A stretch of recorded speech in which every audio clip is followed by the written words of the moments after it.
అందరికీ నమస్కారం. ఆంధ్రప్రదేశ్లో ఒక పెద్ద ఉద్యోగ అవకాశం రాబోతోంది.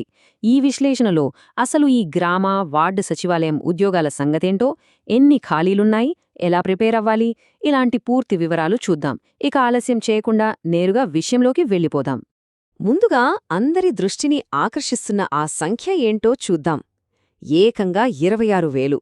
అవును, రాష్ట్రవ్యాప్తంగా గ్రామ, వార్డు సచివాలయాల్లో ప్రస్తుతం అధికారికంగా ఇన్ని ఖాళీలు ఉన్నట్లు తేలింది.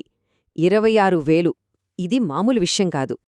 ఇది ఎంత పెద్ద ప్రకటనో ఇప్పుడు కాస్త వివరంగా చూద్దాం. ఎందుకంటే ఇది ఏదో చిన్న నోటిఫికేషన్ కాదు, వేల మందికి ఉద్యోగాలు కల్పించే ఒక భారీ ప్రక్రియ అన్నమాట. మొత్తం ఖాళీలు 26,000అయితే అందులో ప్రభుత్వం సుమారుగా 23,000 పోస్టులను భర్తీ చెయ్యాలని చూస్తోంది. అంటే ఉన్న ఖాళీల్లో దాదాపు 90% నింపబోతున్నారన్నమాట. ఇది ఖచ్చితంగా అభ్యర్థులకు ఒక పెద్ద గుడ్ న్యూస్.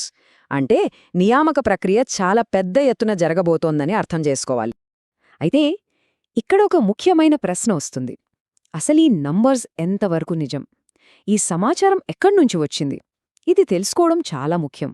ఎందుకంటే సరైన సమాచారం ఉంటేనే కదా ప్రిపరేషన్ కూడా సరిగ్గా ఉంటుంది. దీనికి సమాధానం ఏంటంటే, ఈ డేటా నేరుగా ప్రభుత్వ అధికారిక హెచ్ఆర్డీ జాబ్ పోర్టల్ నుంచే వచ్చింది. సో ఇవి ఎవరో చెప్పిన ఊహాగానాలు కాదు, 100కు 100% ఖచ్చితమైన ఒఫీషియల్ వేకెన్సీస్ అన్నమాట. కాబట్టి ఈ ప్రకటన పూర్తిగా నమ్మదగినదే. సరే, 26,000 అనేది పెద్ద సంఖ్యే, కానీ అది వినడానికి మాత్రమే. క్షేత్రస్థాయిలో పరిస్థితి ఎలా ఉందో అర్థం చేసుకోవాలంటే ఒక జిల్లాను ఉదాహరణగా తీసుకుని చూద్దాం.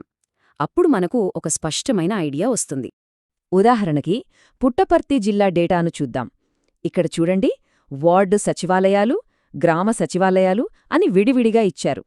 మొత్తం ఎన్ని పోస్టులున్నాయి, ప్రస్తుతం ఎంతమంది పనిచేస్తున్నారు, ఇంకా ఎన్ని ఖాళీగా ఉన్నాయి, ఈ వివరాలన్నీ ఇక్కడున్నాయి. ఈ నంబర్లు చూస్తే రాష్ట్రవ్యాప్తంగా ఉన్న ఆ పెద్ద సంఖ్య వెనుక ఉన్న వాస్తవం అర్థమవుతుంది. ఈ టేబుల్ నుంచి మనం గమనించాల్సిన ముఖ్యమైన పాయింట్ ఇదే.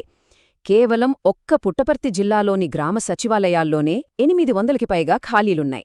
అంటే దీన్ని బట్టి రాష్ట్రం మొత్తం మీద పరిస్థితి ఎలా ఉంటుందో ఊహించుకోవచ్చు.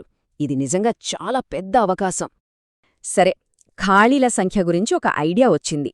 మరిప్పుడు అసలు ఏ ఉద్యోగాలు భర్తీ చేయబోతున్నారో చూద్దాం. ఇది తెలిస్తే అభ్యర్థులు తమ అర్హతలను బట్టి దేనిపై ఫోకస్ చేయాలో నిర్ణయించుకోవచ్చు. అన్నింటికన్నా ఎక్కువగా కేటగిరీ 1 పోస్టులో ఖాళీలుంటాయని అంచనా. ఆ తర్వాత డిజిటల్ అసిస్టెంట్ పోస్టులు కూడా ఎక్కువ సంఖ్యలోనే ఉన్నాయి. వీటితో పాటే engineering assistant, horticulture, agriculture assistant, ఇంకా ఏఎన్ఎం, ఇలా చాలా రకాల ముఖ్యమైన పోస్టులు కూడా ఉన్నాయి. ఇప్పటిదాకా మనం సమాచారాన్ని విశ్లేషించాం. ఇప్పుడు అసలు విషయానికొద్దాం. అంటే భవిష్యత్తులో ఏం చెయ్యాలి, ప్రిపరేషన్ ఎలా ఉండాలి అనే దాని గురించి మాట్లాడుకుందాం. ఎందుకంటే ఈ అవకాశాన్ని ఎలా సద్వినియోగం చేసుకోవాలనేదే కదా ఇప్పుడు ముఖ్యం. ఇప్పుడు అందరి మెదళ్లలోనూ ఇదే ప్రశ్న తిరుగుతూ ఉంటుంది. సరే, అంతా బానే ఉంది, కానీ జాబ్ క్యాలెండర్ ఎప్పుడొస్తుంది, అధికారిక ప్రకటన ఎప్పుడు రావచ్చు, దీని గురించి ప్రస్తుతానికున్న సమాచారమేంటి? ప్రస్తుతమున్న అంచనాల ప్రకారం ఈ ఖాళీలన్నిటితో కూడిన అధికారిక జాబ్ క్యాలెండర్ సంక్రాంతి పండుగ టైంలో విడుదలయ్యే అవకాశముంది.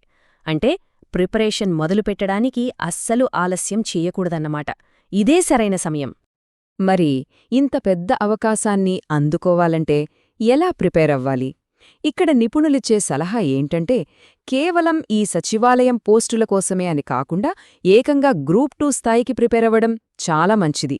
ఎందుకంటే జనరల్ స్టడీస్ లాంటి పేపర్ చాలా పోటీ పరీక్షల్లో కామన్గా ఉంటుంది. అలాంటప్పుడు ఒక బలమైన పునాది ఏర్పడుతుంది. ఏ నోటిఫికేషన్ వచ్చినా పోటీపడటానికి సిద్ధంగా ఉండొచ్చు. చూశారుగా, వేళ్లలో ఉద్యోగాలు, పక్కా సమాచారం, ప్రిపరేషన్కి ఒక దారి అన్నీ మన ముందున్నాయి. ఇప్పుడు ఆలోచించాల్సింది ఒక్కటే: రాబోతున్న ఈ భారీ ఉద్యోగ అవకాశాన్ని అందుకోవడానికి ఎంతవరకు సిద్ధంగా ఉన్నారు? గుర్తుంచుకోండి, సరైన సన్నద్ధతి విజయానికి మొదటి మెట్టు.